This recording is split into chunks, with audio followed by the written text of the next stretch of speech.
इतिहास जब पुराना हो जाता है तो लोग उसे पुराण कहते हैं। हमारे पुराणों में प्राचीन भारत का इतिहास है। युगों युगों से चली आ रही मनुष्य सृष्टि के कल्याण हेतु हर काल में किसी न किसी युग पुरुष ने जन्म लिया।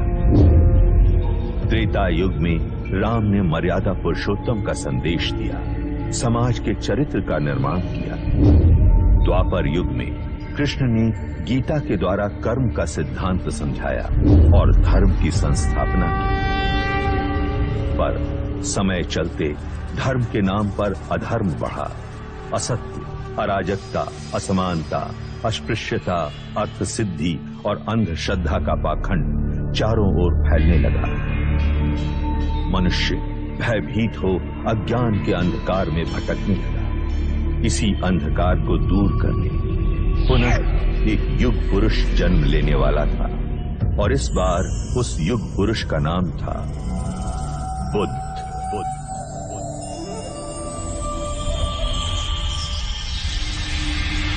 महाभारत युद्ध पश्चात कई युग बीत चुके थे। उस महायुद्ध की परछाई ने भारतवर्ष को कई हिस्सों में बांट दिया था। 2500 वर्ष पूर्व उत्तर पूर्व भारत में मगध और वैशाली के समीप एक संघ राज्य था, कपिलवस्तु। उस समय कपिलवस्तु पर शाक्य कुल के पराक्रमी क्षत्रिय सूर्यवंशी राजा शुद्धोदन का शासन था।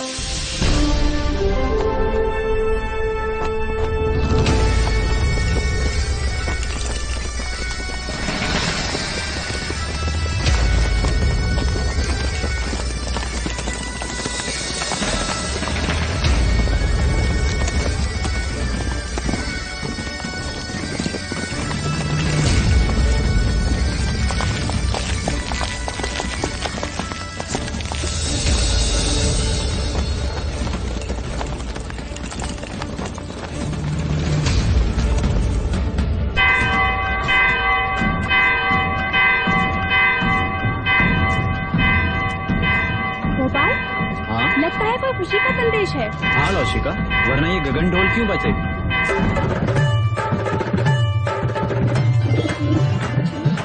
एक ओर से आए राजा, दूजी ओर से पांडव भी। युद्ध हुआ रण में घमासान, अंत में जीते जो थे वीर। वो कौन है वीर? वो महाराज शुद्धोदन।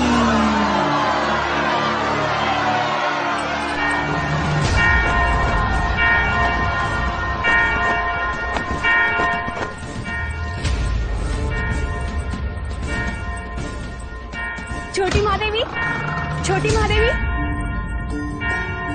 हम तुझे ही आवाज देने वाले थे लसिका। यह गगन ढोल खुशी के समाचार है महादेवी। महाराज शुद्धोधन पांडव भीलों की प्रजाति को युद्ध में पराजित कर कपिलवस्तु लौट रहे हैं। ईश्वर ने हमारी मनोकामना पूरी कर दी। क्या यह समाचार महादेवी महामाया तक पहुंचा? नहीं, वो इस समय अपने कक्ष में नहीं है। ठीक है, तू गरीबों में अन्नदान का प्रबंध कर। यह खुशी का समाचार हम स्वयं अपनी बड़ी बहन को देंगे।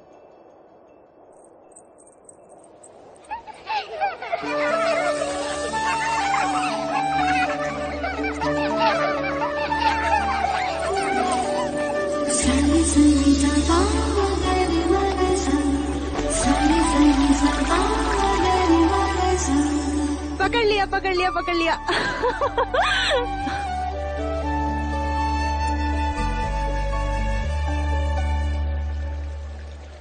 दीपदत्त, बाकी बच्चे कहाँ गए? बच्चे? कौन से बच्चे? यहाँ मैं अकेला हूँ।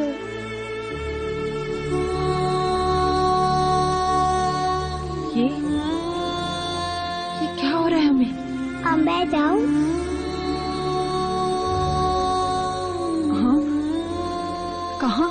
अपनी माँ के पास। हाँ, पर आपने मुझे एक वचन दिया था ना? हाँ, वो तो मैं भूली क्या। तो फिर बोलो। बिना बोले मैं आपको जाने नहीं दूंगी। बोलो, बोलो ना। पहले अपनी आंखें तो बंद कीजिए।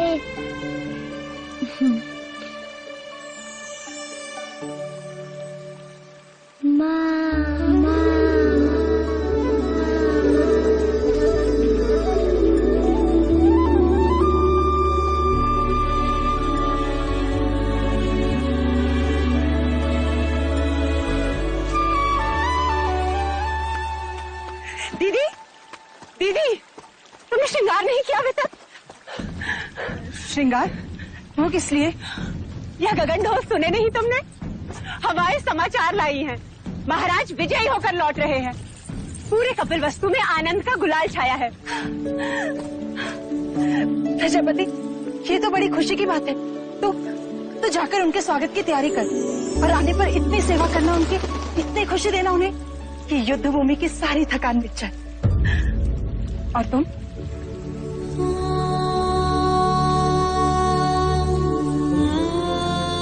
खुशी के मौके पर पांच का चेहरा नहीं देखते प्रजापति। दीदी, मेरा चेहरा देखते ही संतान ना होने का मेरा ये दुख महाराज का दुख बन जाएगा और मैं उनके दुख का कारण नहीं बनना चाहती। दीदी, तुमने महाराज से मेरा विवाह इसलिए कराया था ताकि महाराज को संतान सुख प्राप्त और कपिल वस्तु को उसका उत्तराधिकार। किंतु 4 वर्ष हो गए, मैं भी महाराज को संतान का सुख नहीं दे पाई। तो 5 तो मैं भी हुई ना? ना प्रजापति ना। मैं अपनी आशा के मुंह से अशुभ सुनना नहीं चाहती। और मैं भी तुम्हें इस हाल में नहीं देखना चाहती। इस वक्त हम दोनों का कर्तव्य है कि हम मिल के महाराज का स्वागत करें और उनकी खुशी को दोगुना कर दें। क्या चाहती हो तुम? बस इतना कि जब महाराज आए तो तुम उनका स्वागत पूरे 16 श्रृंगार के साथ करो और महाराज बस तुम्हें ही देखते रह जाएं। महाराज की, महाराज की, महाराज की, महाराज की, महाराज की, महाराज की, महाराज की, महाराज की, महाराज की, महाराज की, महाराज की, महाराज की, महाराज की, महाराज की, महाराज की, महाराज की। सारे सनी सा गरि मग सा, सारे सनी सा गरि मग सा।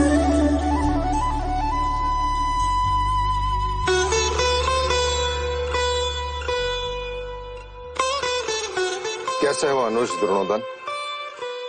आपका आशीर्वाद है भाई महाराज, और राज्य में भी सब कुछ कुशल मंगल है। तुम हो तो अमंगल हो भी कैसे सकता है?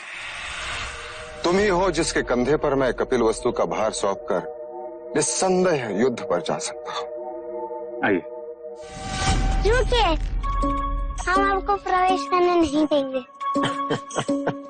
तुम मुझे प्रवेश क्यों नहीं करने दोगे? पहले आप मेरे लिए क्या लाए हैं वो दीजिए, तभी हम आपको भीतर आने देंगे। मैं राजा होकर सबसे कर वसूल लेता हूँ और ये राजा देवदत्त मुझसे कर ले रहा है।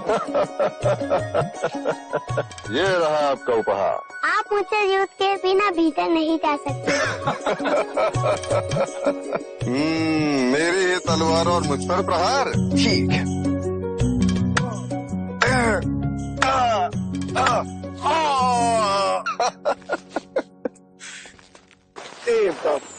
अप्रतिम।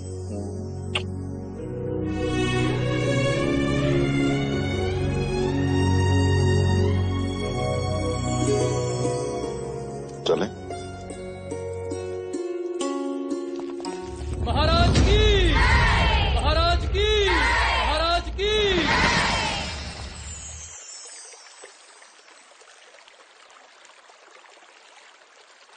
बहुत पीड़ा हो रही है।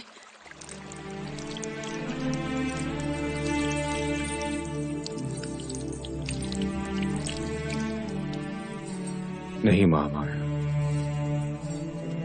ये पीड़ा उस पीड़ा के आगे कुछ नहीं जो भाग्य ने हमें दिया है। कहने को तो सब कुछ है हमारे पास, परंतु देखा जाए तो कुछ भी नहीं। 2 ब्याह करने के पश्चात भी हम निसंतान हैं। आपके दुख का कारण है।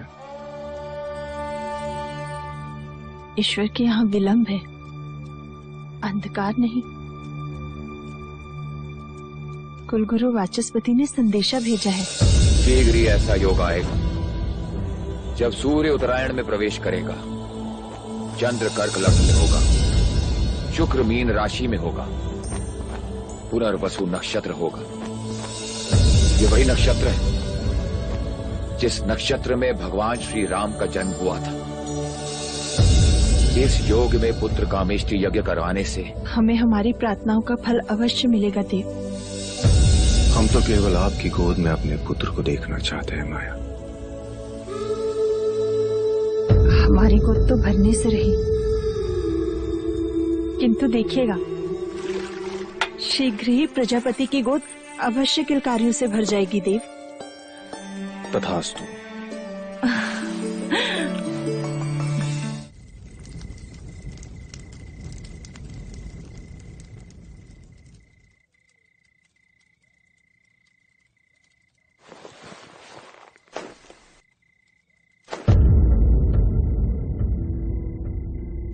महामाया,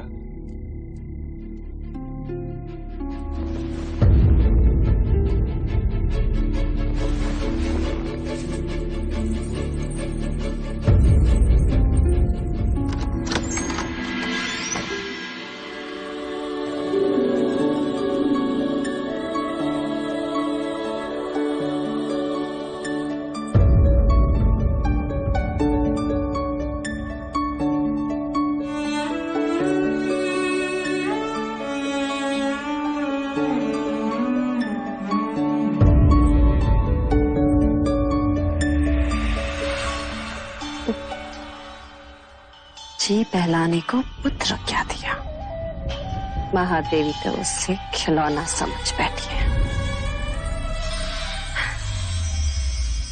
अरे महादेवी, आप इस वक्त यहाँ?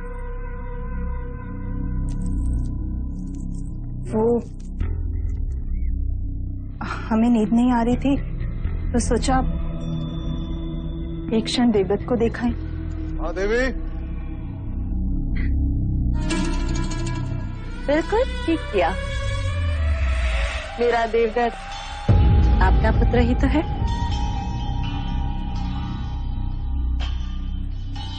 मैं तो हमेशा यही चाहती हूँ कि देवदत्त आपके समीप, आपकी ममता के आंचल में ही रहे।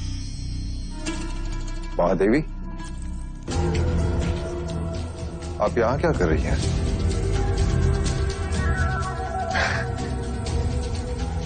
महाराज, मैं समझती हूँ महादेवी की व्यथा।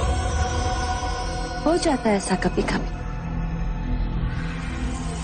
जो चीज नहीं होती उसकी इच्छा प्रबल हो जाती।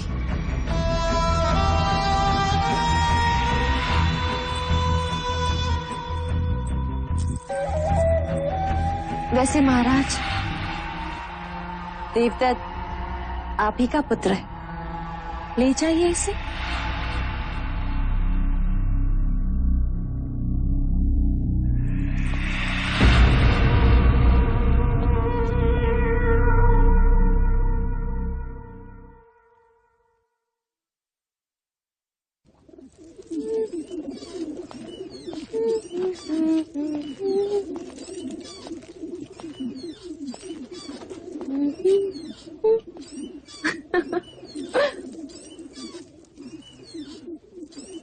देवदत्त कहाँ है मंगला? महाराज के पास। यही बात अच्छी नहीं लगती। जब भी मैं अपने पुत्र से मिलना चाहता हूँ, या तो वो महादेवी के पास होता है या फिर महाराज के पास। उस रात भी जब मैंने उसे भेजा था, आज नहीं तो कल देवदत्त को महाराज की जगह जो ले ले, युवराज जो बनना है, और फिर कपिल वस्तु का महाराज। जब जब मैं देवदत्त को महाराज के साथ सिंहासन पर बैठा देखती हूँ, मन सपने बुनने लगता है और फिर सुनाई देता है, युवराज देवदत्त की जय, युवराज देवदत्त की जय हो। मन के पंछी पकड़ना छोड़ दो मंगला। जिस दिन महादेवी माया या प्रजापति दोनों में से किसी एक को संतान हो गई तो तुम्हारी सारी इच्छाएं धरी की धरी रह जाएंगी।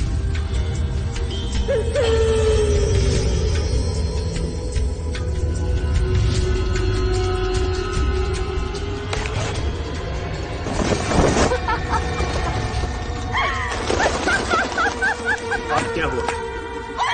देखो सपनों के पंछियों को कैसे पकड़ लिया मैं।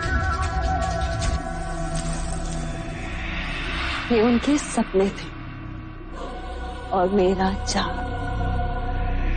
उन्हें संतान प्राप्त होना असंभव है आज। उसी असंभव को संभव बनाने कुल गुरु वाचस्पति आज पुत्र कामेष्टि यज्ञ कराने के लिए। पुत्र कामेष्टि यज्ञ? ऐसे पुत्र कामेष्टि यज्ञ करने से अगर संतान प्राप्त होने लगे तो सारे संसार में आग लग जाएगी। सामुका? जी देवी, इन पंछियों को पिंजरे में बंद कर दो। देवदत्त को तीरंदाजी में काम आएंगे।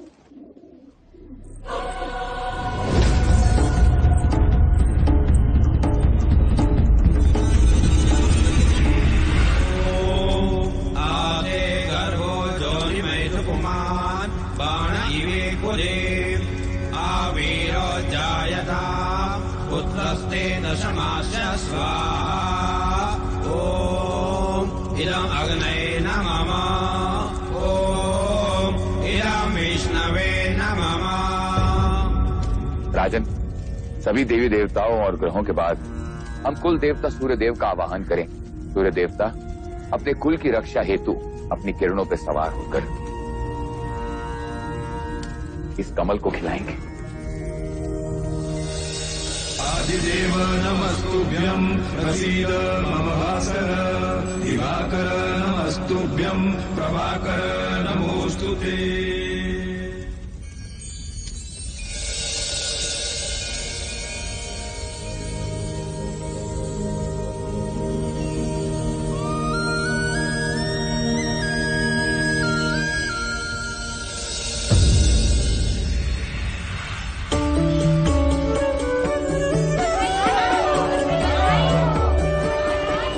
साधो साधो।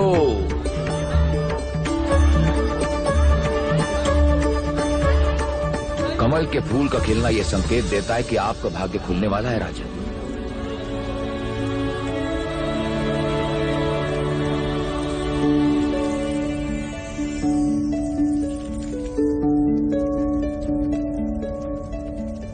सौभाग्यवती भव, पुत्रवती भव। महाराज की, महाराज की, महाराज की।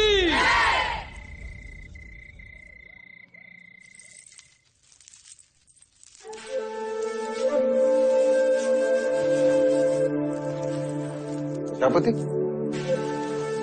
हम आप ही के कक्ष में आ रहे हैं। नहीं देव, हम चाहते हैं कि आज की अशुभ रात्रि आप महादेवी माया के साथ ही बिताएं।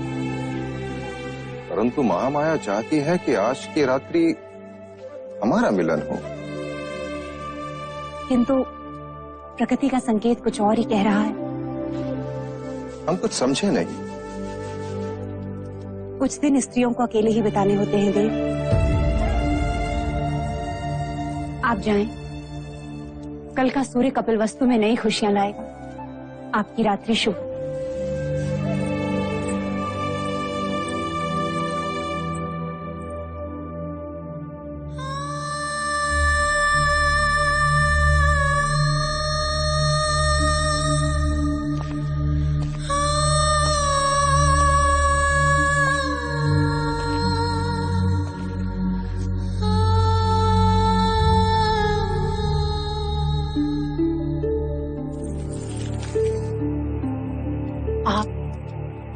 यहाँ?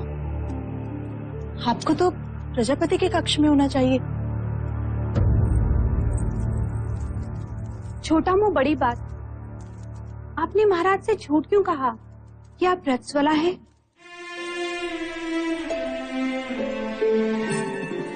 क्योंकि हम चाहते हैं कि कपिलवस्तु का उत्तराधिकारी दीदी की कोख से पैदा हो।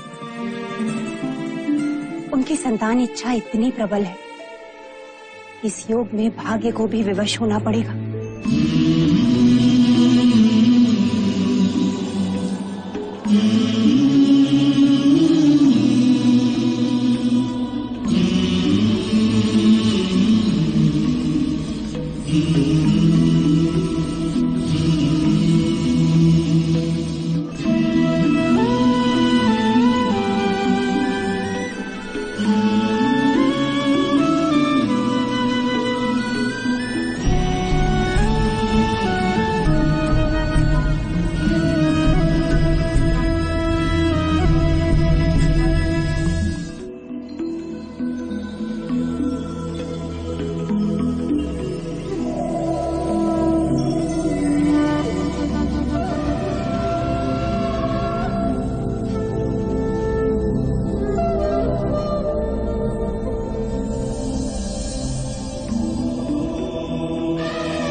तो ये था वो स्वप्न जो महारानी महादेवी ने पुत्र कामिष्ठ यज्ञ के पश्चात देखा।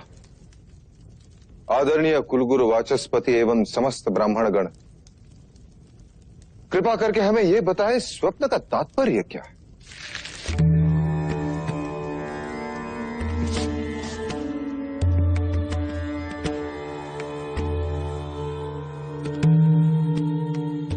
राजन, ये स्वप्न शुभ है। लाल कमल का खिलना सृजन का संकेत, आकाश से सफेद हाथी ऐरावत के अवतरण का अर्थ है। कोई दिव्य आत्मा जन्म लेने वाली। बधाई हो, महादेवी गर्भ से है।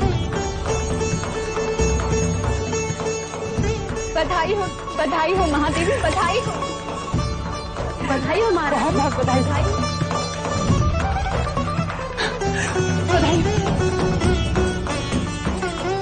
बधाई हो महादेवी।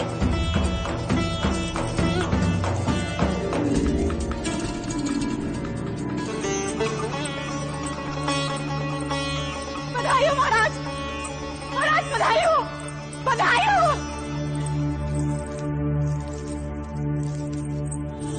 हो महाराज, बधाई हो। वैद्य जी ने घोषणा कर दी है, महादेवी गर्भ से है। अब शीघ्र ही कपिलवस्तु को उसका उत्तराधिकारी मिलेगा। बधाई हो, बधाई हो।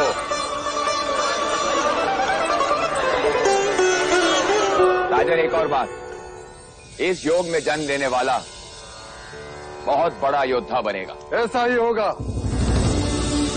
हम तो केवल राजा बने, वो राजाओं का राजा होगा, महान योद्धा होगा। चक्रवर्ती सम्राट होगा।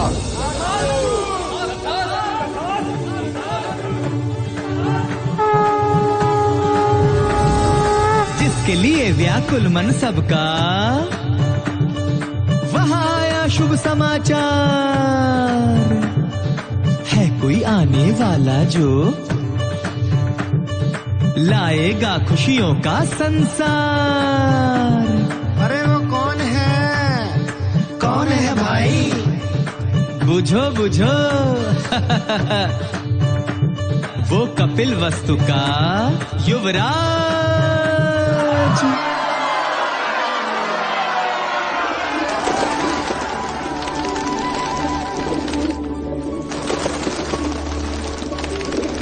ये क्या कर रही हैं आप? इन पंछियों को क्यों उड़ा रही हैं? यह पंछी नहीं है मंगला दीदी, ये हर्ष है, उल्लास है, जिन्हें मैं व्यक्त कर रही हूँ। देखो ना, इन्हें इनके बंधन से मुक्ति मिल गई और हमें हमारे सौभाग्य से। आज मैं इतनी आनंदित हूँ, इतनी आनंदित हूँ कि बस व्यक्त नहीं कर सकती। वो तो मैं देख रही हूँ कि आप कितनी आनंदित हो रही हैं।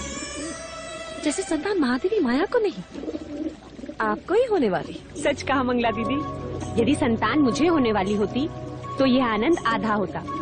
महादेवी माया को हो रही है, इसलिए आनंद दुगना हो गया है। जिसका अधिकार है उसी की कोख फल रही है। मगर फिर भी इस तरह आनंद का प्रदर्शन करना अच्छा नहीं होता।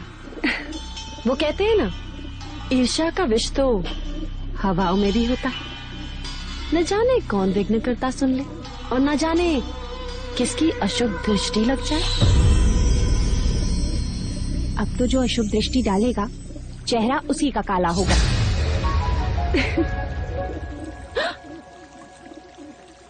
तुम्हारे चेहरे पर मेरा काजल था मंगला दीदी।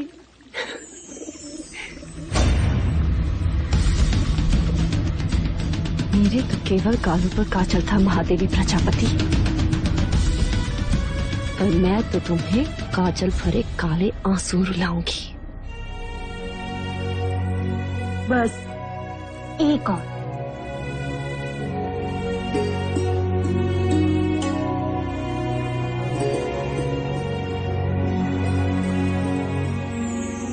तो मेरी माँ है या बहन, क्या क्या करेगी मेरे लिए? अब रिश्ता है तो करना तो होगा ही। और वैसे भी तुम सबके साथ तो युवराज का केवल एक ही रिश्ता है, पर मेरे साथ तो दो दो हैं। दो? वो कैसे? अब देखो, मैं महाराज की अर्धांगिनी हूँ, यानी युवराज की माँ हुई, और तुम्हारी बहन अर्थात युवराज की मासी भी हुई। तो हुए ना दो दो रिश्ते।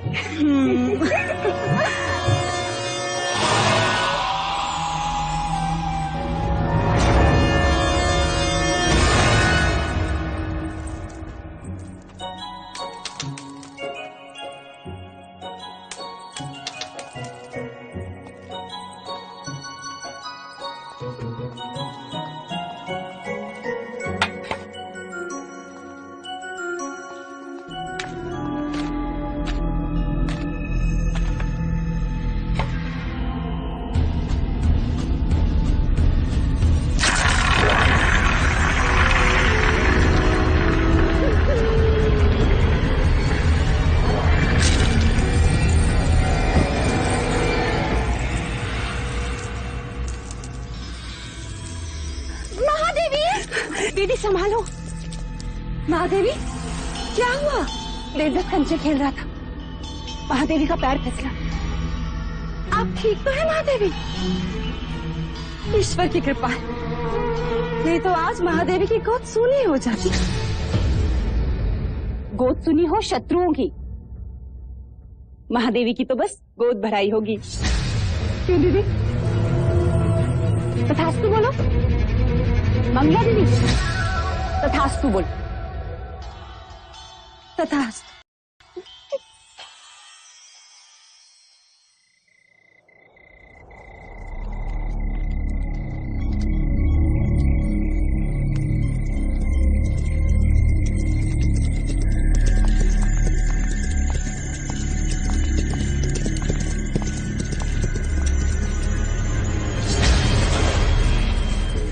अपने सेवक को बुलाया।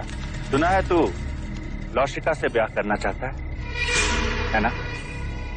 चाहने से कुछ नहीं होता मंदिर राजा, क्योंकि लौशिका के पिता तुझसे प्रति भेंट में स्वर्ण मुद्राएं मांग रहा है। जी।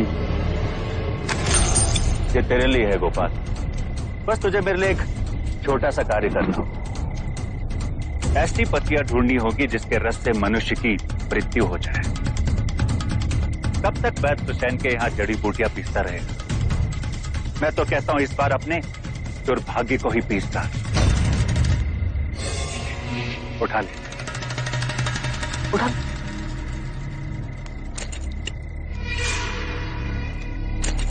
मैंने तेरा कार्य कर दिया गोपाल, अब तू मेरा एक कार्य करे। कुछ ही दिनों के पश्चात महादेवी माया की गोद भराई है और इस अवसर को मैं छोड़ना नहीं चाहता।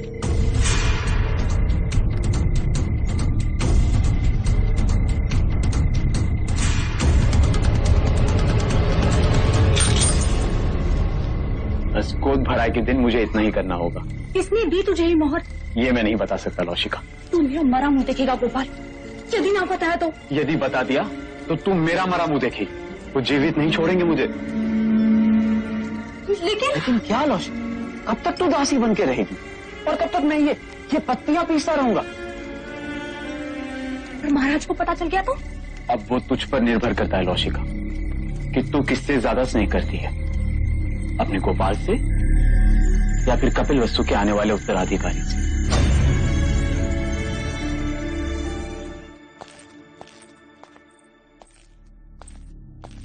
जो खीर महादेवी को खिलाई जाएगी उसमें मुझे विष मिलाना है। गोपाल सब कुछ हमारे विवाह के लिए कर रहा है, पर मैं महादेवी के साथ विश्वासघात नहीं कर सकती, जानकर अनजान नहीं बन सकती। दोनों ने मां से भी अधिक स्नेह दिया है मुझे। लसिका, तू यहाँ क्या कर रही है? देवी मुझे आपसे एक अत्यंत आवश्यक बात करनी है। वो महादेवी माया को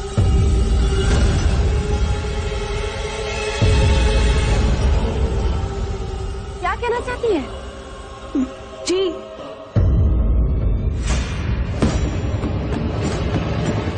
कुछ नहीं। ॐ मूकं करोति वाचालं पंगुं लंघयते गिरिं यत्कृपातमहं वन्दे। किसका साथ दूरी है लौशिका? क्या एक अपराधी के साथ जीवन बिता पाएगी?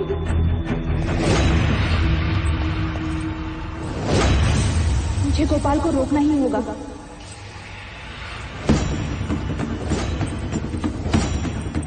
महादेव, अब तो आपको बच्चा संभालना सीखना ही होगा। ये सब आप इन्हें क्यों बता रही हैं? ये तो केवल युवराज को जन्म देंगी, पालूंगी मैं। हाँ यशोदा मैया, हाँ।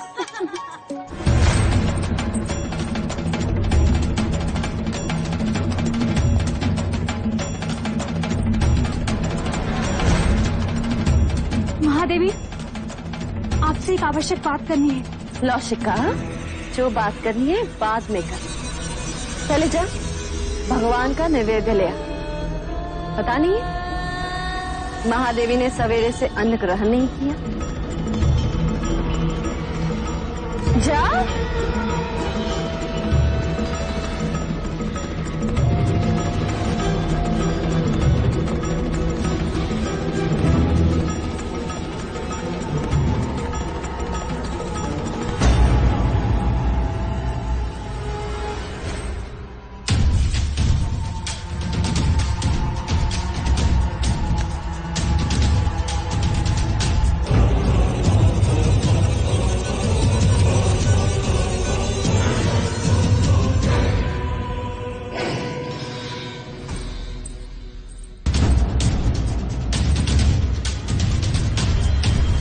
रुक जा।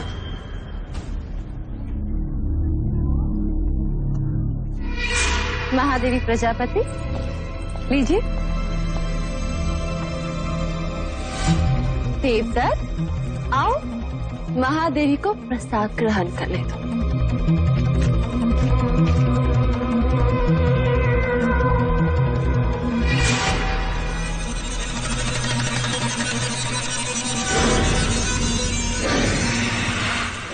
महादेवी पहले मैं खीर खाऊंगा।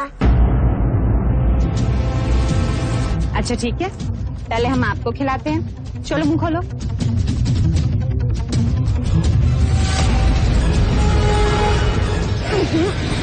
मैं तो पहले महादेवी को खिलाऊंगी। नहीं पहले मैं, नहीं पहले मैं, नहीं पहले मैं। अच्छा ठीक, मत खिलाइए।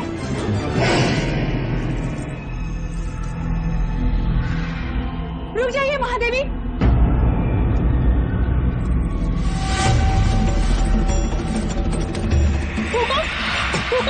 लौशिका, ये क्या कर रही हो?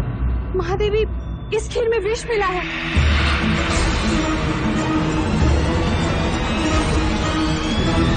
खीर में विष? किसने मिलाया विष?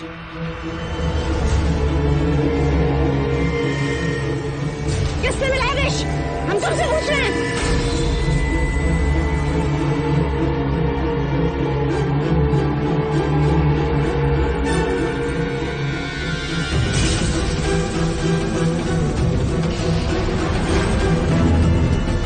गोपाल,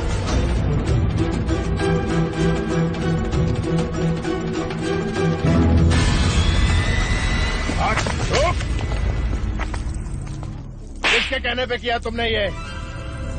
उत्तर दो गोपाल। क्यों किया ऐसा? बता। बोलो।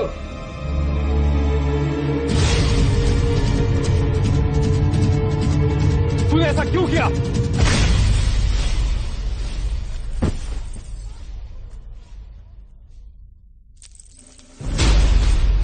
भैया, ये आपने क्या किया?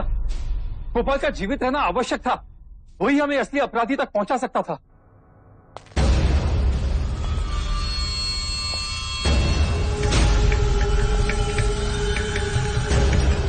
हमें क्षमा कीजिएगा महाराज, किंतु हमारे कुल पे कोई अशुभ दृष्टि डाले ऐसे व्यक्ति को हम एक क्षण भी जीवित नहीं दे सकते, एक क्षण भी नहीं। आपके इस अनुज से बहुत बड़ी भूल, हमें क्षमा कर दीजिए मां, क्षमा कर दीजिए मां।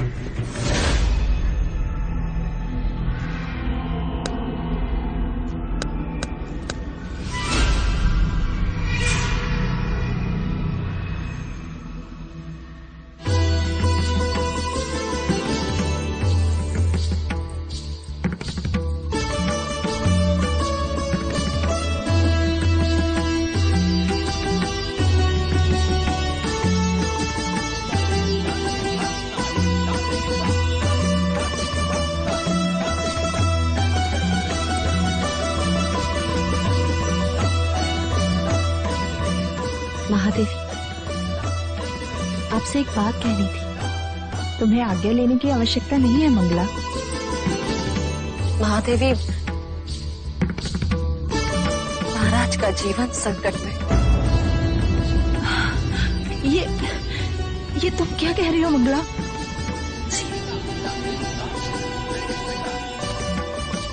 एकांत,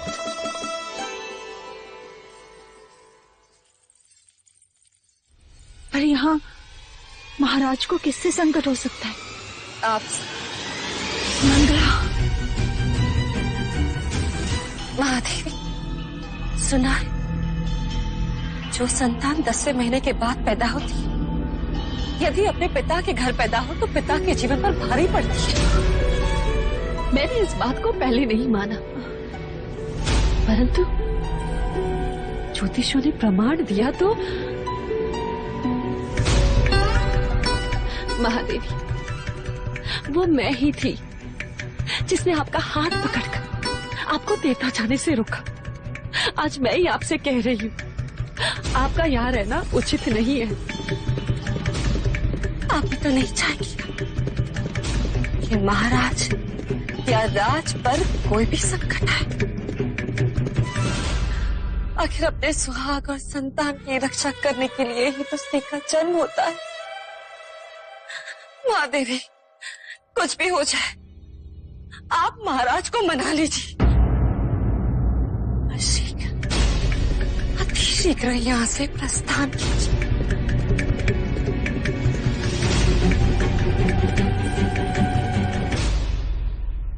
हम कल सवेरे ही देवदाह के लिए प्रस्थान करेंगे।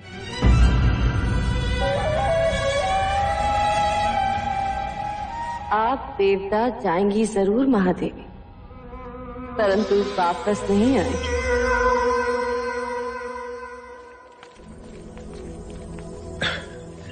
किसी ने सत्य कहा है, स्त्रीहट, बालहट और राजहट के आगे किसी के नहीं चलती। और इस समय मुझ में वो तीनों हट हैं, है ना देव? अभी कहता हूं, रुक जाओ।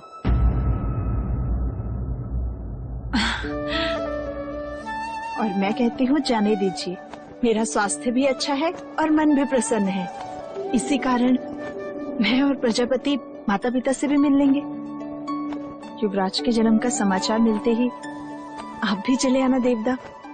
सारी सारी सदा मगरी मनसा, सारी सारी सदा मगरी मनसा, सारी सारी सदा मगरी मनसा।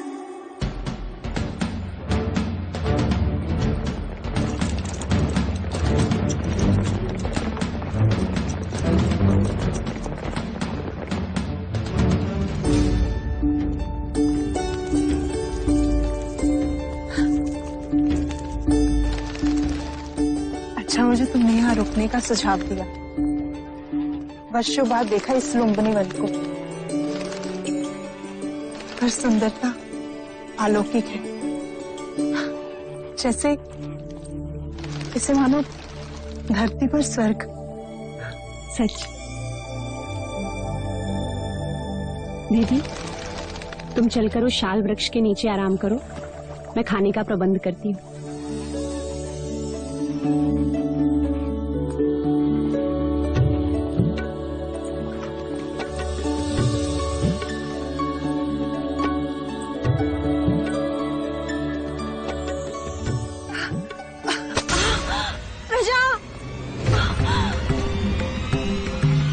दीदी, नौशिका, दाई माँ, पिंजरी, जल्दी आओ। देखो महादेवी को क्या हो रहा है।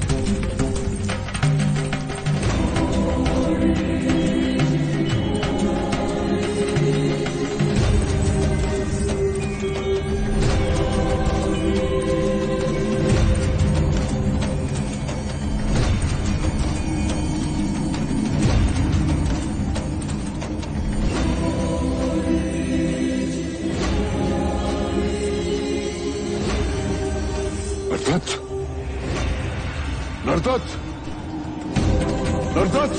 जी मुनिवर।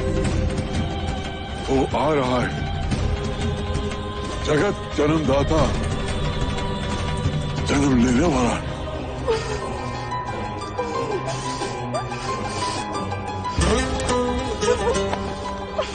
दीदी, दीदी तुम बस धीरे धीरे डाल थामे रहना। उसने कहा था कि वो आएगा, अब वो आ गया है।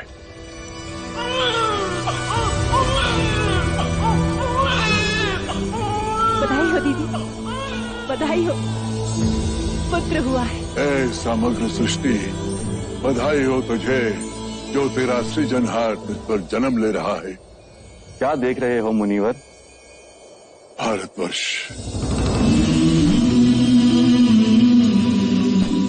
कपिलवस्तु।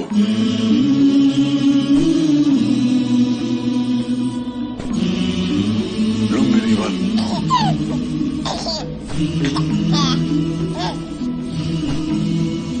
सुंदर।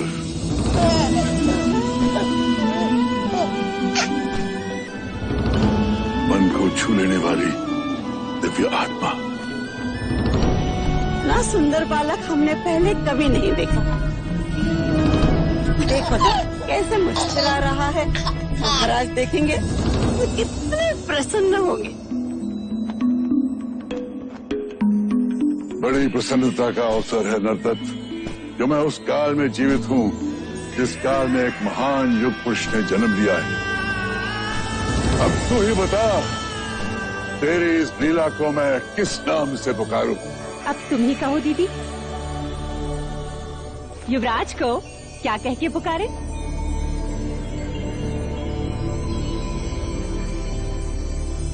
सिद्धार्थ।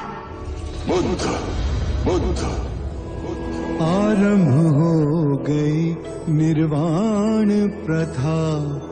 सुनो सुनो ये बुद्ध कथा।